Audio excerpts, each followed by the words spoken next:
Hello, it's Jorbs. I just finished playing the true ending of Starvaders, a new roguelike.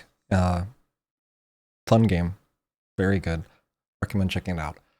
Uh, yeah, I was sponsored to play it, and then I played it for another couple of days afterwards because it's generally nicely polished and quite a lot of fun. But as I sat there, having finished the true ending, having finished my run that I was playing and everything, I was kind of just feeling like there was some layer of depth that I was used to in Slay the Spire, which I wasn't seeing in Starvaders. And I was thinking about it as I was laying in bed trying to fall asleep, and I realized that I had a video I wanted to make. So I want to talk about what I'm going to call slow lines in Slay the Spire. I think that if you are an adept Slay the Spire player or viewer, none of this will be new to you. None of it will be super surprising or anything. But I'm hoping that my synthesis of it may be a useful framework for thinking about it all. And if you are a new player to Slay the Spire, you are 100% doing a lot of things wrong because you don't understand slow lines. And it's pretty likely that you don't even realize that it is possible to do it right. So, I think this might be my new answer for if I could tell a new player of the game anything, what would I tell them? Slow lines. All right, a slow line I'm going to define as a line you choose to follow in a fight. Okay, first off, what's a line? A line is which cards you play. Strike, strike, defend. That's a line. Defend, defend, defend, end turn, so I can kill it next turn with a guaranteed lethal. That's another line that you choose. You choose a line through a fight. You might choose multiple different lines because you don't have information yet about what's happening next, so you can only choose the line for this turn, and then, or you might only be able to choose the line up until you play the draw card this turn, and then you have to choose the next one. Basically, a line is what you're choosing when you make your decision-making process to follow until you get up to the next point of decision-making. That's your line. And a slow line is a line you choose to follow in a fight in Slay the Spire, other than the simplest way to win the fight. Why would you do that? Because it offers some sort of value which you wouldn't get without it. Slow lines let decks get value from a fight beyond just winning a fight while losing as little life as possible. So, actually, I think I've definitely played with new Slay the Spire players who don't even consider that you should be losing as little life as possible when you win the fight. Win the fight, people who will be well, I can win the fight this turn if I take 3 damage from the Thorns enemy, and are not thinking, wait, I should wait 2 more turns so I can play block cards before I attack the Thorns enemy, and that way I won't lose any life, and that would be better. So I guess in some ways, for some people, I don't know, we're just saying you're not quickly ending the fight efficiently. Instead, you're doing something else for some other benefit. So, some things that you might be getting. You might be getting the last hit with feed. A lot of the time on my channel, if I'm taking a slow line on Ironclad, it's for feed. And a lot of the time people will be asking, didn't you have lethal last turn? Assuming that because I didn't kill an enemy when I had lethal, I missed something or something weird is going on or something like that. And maybe something weird is going on. I have a rare card called Feed, and if I get the last hit on the enemy with Feed instead of Strike, I can gain max HP for the rest of the run. So that's going to be useful for me for, winning the rest of the run, right? Similarly, Reaper. Sometimes if you have a Reaper, you only get to play Reaper once because it has exhaust. So you might be sitting in a fight for 10, 15 turns, gaining as much strength as possible before you play the Reaper so that you can heal as fully as possible off the Reaper. When you're doing that, a lot of the time people will be like, what is going on? Why are you doing that? And you may not be considering in your own runs that that is even a possible thing to do. There are a lot of complicated ways to make a ton of health with Reaper in all sorts of different fights, which if you're not considering them, you're not going to realize they are there. Dual wield also exists with these cards, so I might have a feed in my hand, have an enemy I can kill with it, and still not choose to kill the enemy with the feed, because I want to extend the fight long enough to be able to draw feed and dual wield at the same time, and that way feed off more than one enemy in the same fight. And then exhume also exists, so I might have already played feed, but then I want to exhume it and play it again. Or I want to play Reaper multiple times, etc., etc., etc. That's an example on Ironclad. I tried to highlight the situations which I thought were kind of like most common and emblematic of slow lines in each character, but slow lines are not just about maximizing like particular rare cards or whatever. Like a slow line can just mean not using a fire potion because you'll be able to kill the enemy next turn instead, and that way you can keep the fire potion around. Alchemize with Silent, you can use Alchemize to get your potions back. If you have Nightmare in your deck, you can Nightmare the Alchemize and get even more potions back, or discard a potion which is your worst potion and get a new one to see if it will be better over and over and over again. If you have two Nightmares in your deck, you can Nightmare first, and then you can Nightmare again, and then you can Nightmare Alchemize, and you can Nightmare and you can get infinite potions that way. So, like, you can potentially play like an hour-long hallway fight against an extremely weak enemy with Silent, where you're just playing Alchemize forever to get the perfect potions. I have honestly never done that. I think that is the most egregious slow line metascaling thing that exists in Slay the Spire. And yeah, like that's a long time to get, a slight potion upgrade. On Defect, Echo Form and Amplify both exist, so it's not just enough to consider that you might have Self-Repair, which you want to get in place so that you can heal, or a genetic algorithm that you want to draw and play so that you can increase its block. But you also have to consider, can I do it more than once? If you have Amplify, Echo Form, and Self-Repair, if you first amplify the Echo Form, so you have two Echo Forms in play, and then on a later turn, you play Amplify, and then play Self-Repair as your second card, you will then have two different stacks which double Self-Repair, a stack which doubles the next card you play, and a stack which doubles the next power you play, and you can play Self-Repair 3 times. So, that is a somewhat egregious thing which is available for Defect decks in fights where they are like massively overpowered and can easily stall against whatever enemy they're up against. Genetic Algorithm is not quite as bad. You only have to worry about Echo Forming that to play it twice. There's no way to play a skill in extra time in the general Defect card pool. But you might want to upgrade it, so you might be waiting for Warped Tongues to hit it. Warped Tongues is a relic which upgrades one card in your hand at the start of every turn. You might have to like wait for a really long time to draw it and have Warped Tongues hit it and then double play it. That comes up pretty regularly. On Watcher, Wish exists, so Wish can be played for gold, and if you hit it with Omniscience, you can play it twice for gold instead of once. So you might be not only waiting to draw Wish so that you can play it for gold before you end the fight, but also waiting until you draw Omniscience with Wish in your draw pile so that you can play Omniscience so that you can Wish for gold twice before you end the fight. Lesson Learned, obviously similar to Feed, where if you get blasted on an enemy, you're getting something extra out of Lesson Learned. However, there's also Omniscience, so if you set up 2 enemies to die if you played Lesson Learned, and then Omniscience Lesson Learned, it will hit one enemy and then the other enemy, and you got 2 upgrades. So there's even that going on. Then there are relics to consider. So I didn't do an exhaustive look at the relics here, but as an example, Meat on the Bone, very common that slow lines are caused by Meat on the Bone. If I have 70 max HP and I am at 46 max HP, or 46 current HP, 35 would be half of my health, and if I healed 12 from 35, I would be at 47. So if I'm at 46 in a fight and I have a Meat on the Bone and 70 max HP, if I can work out a way to take 11 damage and then heal, I will gain 1 health. And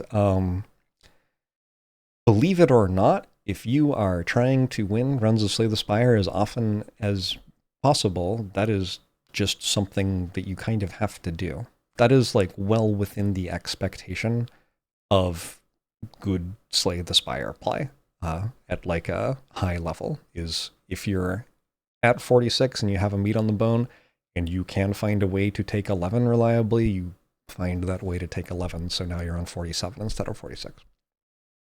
Birdface turn will heal you for every power you play, so you're not only thinking about, have I played every power in my deck, but you're also thinking, can I play some of the powers more than once with something like Echo Form or Amplify?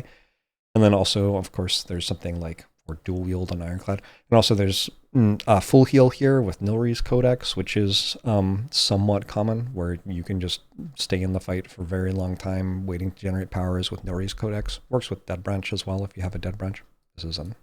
This is Nilri's Codex.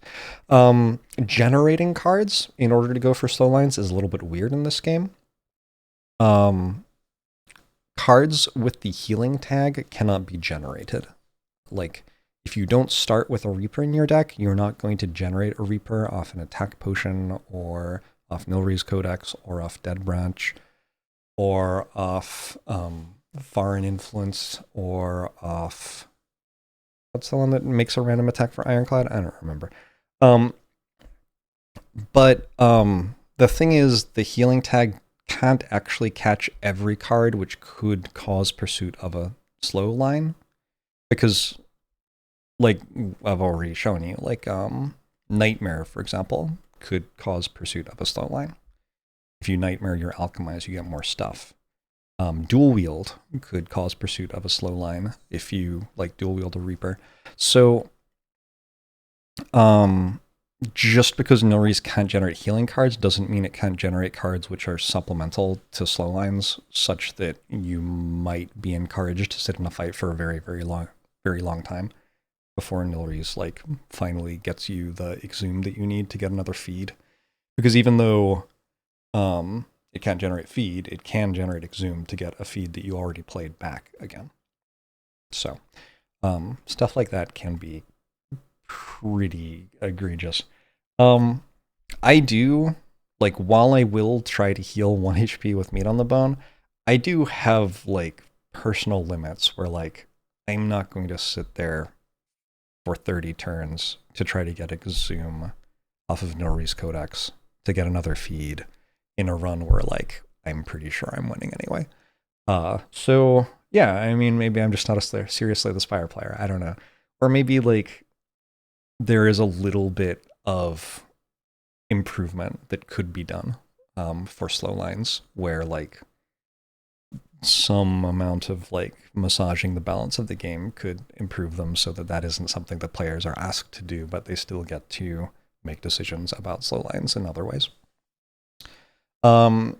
Keep in mind that relics like Incense Burner and Pen Nib remember their state between fights. So if you've gone 5 turns since the last time Incense Burner gave you 1 intangible, it will give you 1 intangible on the first turn of the next fight. Similarly, Pen Nib, if you've played 9 attacks since your last time you got Pen Nib double damage from an attack, it will give you double damage on your first attack of the next fight. That can be a really big deal if you have Akabeko, because Akabeko gives you +8 damage on your first attack of the fight, and then you're doubling it with Pen Nib. So getting Pen Nib on 9 in runs where you have Akabeko can be a really big thing. Getting Incense Burner on 5 for decks which have a weak turn 1 can be a really big thing. Bite exists. This is a colorless card, so available to every character, and anytime you have bites, you are going to be encouraged to work out how to stall a fight to play Bite as many times as possible in it. And you can keep in mind also that, like, I've shown, like, rare cards and healing and things, but anytime you have a potion that can win a fight straight away, I said this earlier, you also have the option to hold on to it and play a slower line, which results in you keeping it in case you need it more later. And so not only can you be sitting in a turn and be like, oh, I can win the fight with a fire potion right now, and then choose not to do it, but you can also be sitting in a turn where you're going to take 5 damage and have a fire potion which can win the fight right now and still choose not to do it. Because the value of the slow line is some amount. Like, the value of pursuing the slow line might be 7.2 hit points on average or something right now. Hit points are not really value in Slay the Spire. The value of pursuing the slow line might be an increase of 2% win rate over what you would have if you used Fire Potion to just end the fight right now. And if that's the case, if that's the judgment that you make, you should not use the Fire Potion, take 5 and keep it in case you need it later. All right. This is a Figma board, by the way, if you're curious about how I've like put a bunch of pictures on a board. It's what it is. It's a bunch of pictures on a board. Anyway, when thinking about slow lines, I think it's important to be keeping an eye out for cards which can support slow lines and to think about whether to go for them in different fights or whether you can play your cards more aggressively this fight more profitably. So, for example, if you have Disarm or Malaise or Talk to the Hand, sometimes you need to think about, do I want to put this on the strongest enemy?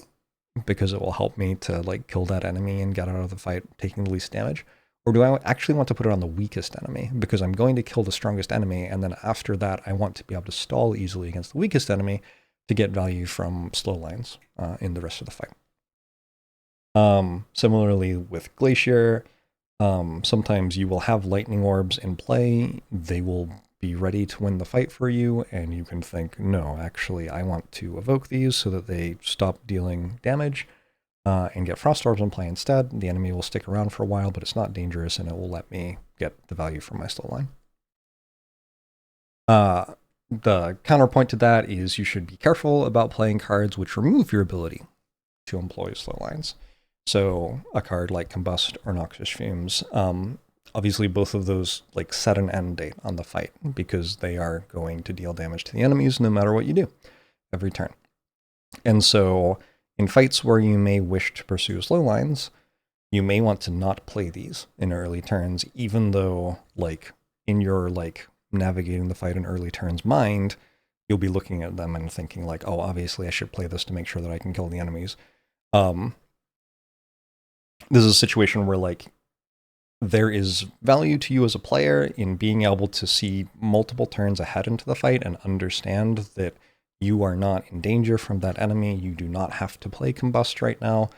And even if you take like 6 or 7 damage because you didn't play Combust, you're going to make that up easily by healing more than that with Reaper or by ensuring that you get max HP with Feed, something like that.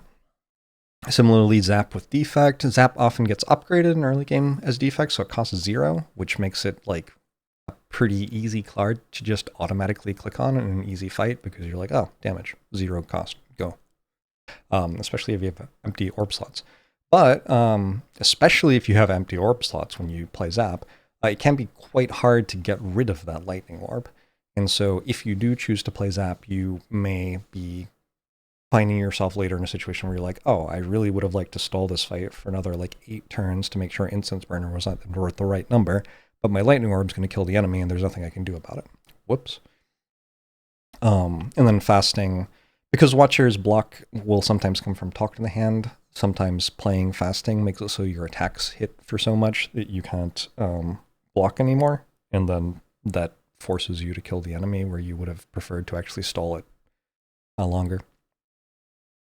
These are just some examples of like cards which help you go for slow lines versus cards which make it a little bit harder to go for slow lines. There are also relics which make slow lines better or worse. So Incense Burner helps slow lines be good in 2 ways. One, it helps you go for slow lines because every 6 turns you get an intangible, so that makes it easier to not take damage while you're stalling. And 2, it gives you a reason to want to stall, because if you can end the fight with Incense Burner on 5, you'll get an intangible on the first turn of the next fight, which is better than getting it on the 6th turn of the next fight, usually. Almost always. The exception, if you're against Bronze Automaton at the end of Act 2, you would really like to get intangible on turn 6, because that's when Hyper Beam happens. Stone Calendar. At the end of turn 7, deal 52 damage to all enemies. If you have a Stone Calendar, you're going to probably want to just play the feed now instead of waiting to try to dual wield it to play it multiple times later, because Stone Calendar is going to kill the enemies on the end of turn 7 anyway. So, you know, can't even do that. I have a look at some decisions, and I just got these by looking at runs I had on YouTube recently, and I didn't look very hard, so they're not like the most interesting close situations necessarily, but I just wanted actual examples of how within fights slow lines are worth considering in different situations. So here's an Ironclad run where I have feed, and anytime you draw feed early on in an Ironclad run in a fight, you need to be considering, do I want to play it now so that I don't have to draw it anymore in the fight? Because feed, like, it's not a terrible card in Act 1 to, like, deal 10 or 12 damage for 1 energy. Like, sure, that's fine. It's better than strike, sure.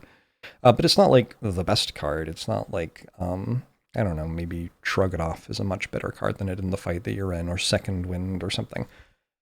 Who could say? You might just not want to draw a 1-cost attack that doesn't do anything except damage a second time, and so you might have to choose to play feed now to get it out of your deck. On the other hand, you might actively not want to play it, so you might pass the turn with 1 energy, not playing feed, not dealing damage to the enemy because it wouldn't be lethal, and you think that you're in a comfortable enough situation that you can wait until the next time you draw feed to try to get max HP out of it. Common decision-making process with feed in early turns of fights. Happens all the time. Very hard to judge sometimes. Here's another situation with Alchemize. I used a note to cover the rest of the cards in the hand because in this situation, I actually just have turn 1 lethal. Pretty sure. But actually it might not be turn 1 lethal. I don't know. Depends what the adrenaline's draw. This was a very broken run, but I had to find a run where Silent had Alchemize, and this was the one I found. And then I was getting frustrated because I just killed the enemies on turn 1 every fight. It's a strong run. So yeah, anytime you're drawing Alchemize early in fights, you have to think about, like, do I want to discard a potion and pay an energy to get a different potion right now, or is that costing me too much tempo in the current fight I'm in? Or would it be better to wait until the next time I draw Alchemize because I might have used a potion by then anyway, and that way I don't have to discard a potion, I can get value out of one of my potions and then get a new one? There's a decision-making process there, and then if you have a Nightmare in your deck, you can also be thinking, do I want to try to draw Alchemize and Nightmare together before I use Alchemize? And Nightmare, of course, also has Exhaust, so then when you draw Nightmare, you might want to think, do I want to Nightmare, like, my best card in hand right now, or do I want to wait and try to Nightmare Alchemize later? Spheric Guardian is a common enemy to go for slow lines against because it doesn't scale, right? It just goes attack you for 11, attack you for 11 times 2, attack you for 11, attack you for 11 times 2. I guess it's block, technically. Goes up and up and up over time, but it doesn't, like, attack you for more every turn. Here's a run with Defect with Self-Repair, where Gremlinob's attacking me for 33 this turn and is on 49. So I have dual cast for 36, 46, 52 is enough to kill it. Right now, but I can also self-repair in that line, so that's nice. But I can also be thinking here about saving the potion. So actually, I guess self-repair is like one of 3 things that's being juggled right now. Because if I try to save the potion, I can instead go for dual cast this turn to put Gremlinob on 13, and then I can play Glacier. And I take, like, a good amount of damage, but it does save me the potion, which might be good later. In this situation, I think it's pretty clear that Explosive Potion, Strike, Dual Cast, Self-Repair was the best play in the run that I was playing. But, like, I just wanted to look at this screenshot and point out that, like, there are 3 things to consider here. Like, one is whether or not you play Self-Repair in the fight. One is whether or not your Explosive Potion gets used in the fight. And then the third is how much damage you're taking in the fight. And so you're having to weigh these 3 variables against each other to work out what the right solution is. I guess it's not hard to tell, like, if you're taking more than 7 damage, it's not worth it to play Self-Repair over taking 7 plus less damage and not playing Self-Repair, because Self-Repair heals you for 7. So I guess, you know, that one's pretty easy, but yeah, whatever. And then there's this Watcher situation where I can play Wish this turn if I want. I'm, like, pretty healthy. I'm at 58. I can get 25 gold off Wish, or I could Duplication Potion Wish and get 50 gold off Wish, or I can just, like, kind of, like, win the fight with Talk to the Hand, Flurry of Blows, Inner Peace, or I go Talk to the Hand, Inner Peace. I go Inner Peace first and then make some decisions, but I could basically, like, not play Wish this turn, but play the rest of the fight with the intention to draw Wish later and be able to play it for gold later instead. So there's a lot of, like, strategizing around how I get to play Wish in this fight and whether I can get it for 25 gold and how little health I can manage to lose in order to do that. So those are some like in-fight situations. I didn't spend a ton of time finding the most interesting ones possible. I just wanted to point out that like just like all the time, every turn, I am thinking about these things as I'm playing a run of Slay the Spire.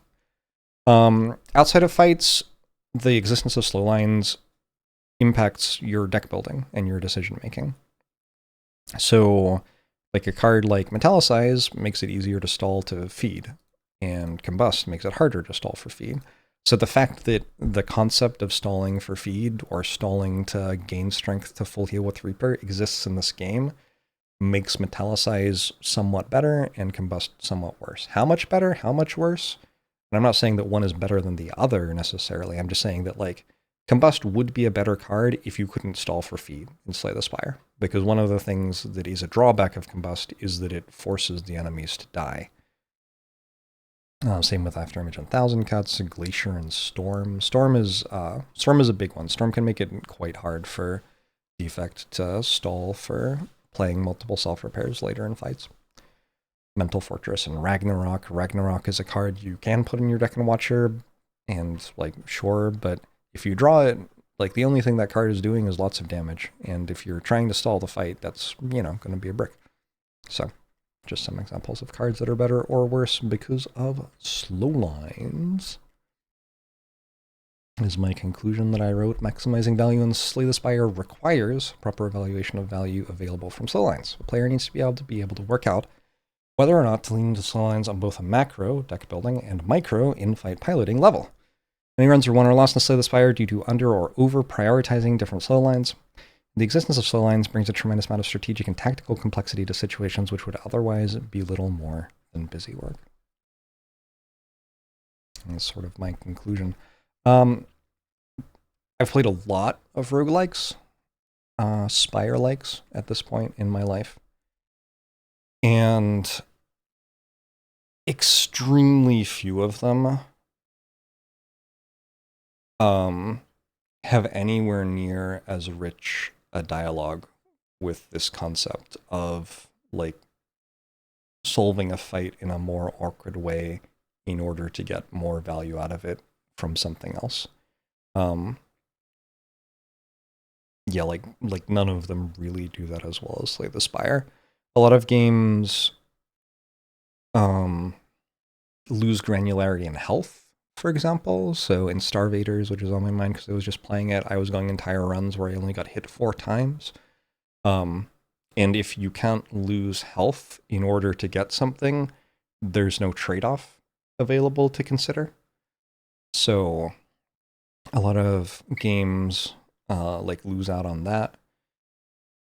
Balatro is actually an example of a game that does an okay job of it because you get 1 gold for each hand you have remaining at the end of a fight. And so you're constantly choosing between like, I would like to play this hand in order to get like 5 more chips off of this card permanently with Hiker or something like that. But in order to do that, I will be losing $1 from my like income from the fight. So Balatro does like an okay job with that, but I don't generally find the decisions there to be very well balanced. They don't feel like they like maintain their interest very well. Yeah, and then there are just a lot of games where there isn't much to do in a fight other than win it. And once you've won it, it doesn't matter how you won it. And those games just kind of give themselves far fewer levers to pull in balancing in order to make the decision-making in fights interesting. And then once the players are actually in the fights, there are far fewer things going on in them to give the player the chance to explore and find interesting stuff. So this is something that I think Slay the Spire does incredibly well, and which may not come naturally to you if you're a new player to Slay the Spire, or even if you're an experienced player of Slay the Spire. And I wanted to talk about it with you for a bit. Anyway, hope you've enjoyed the chat, and I will see you around.